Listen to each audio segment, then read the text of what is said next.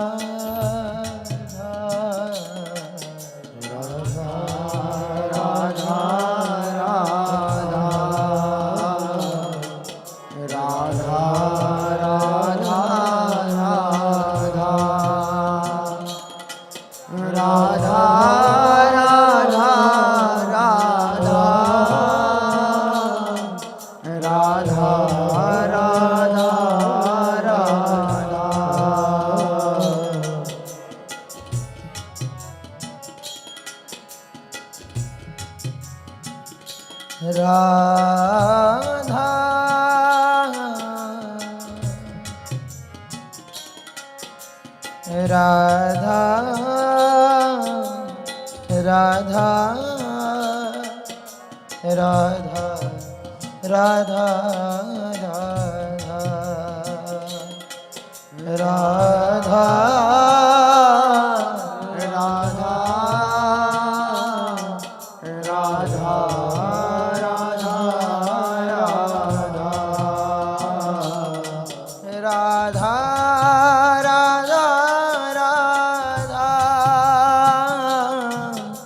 Radha Radha Radha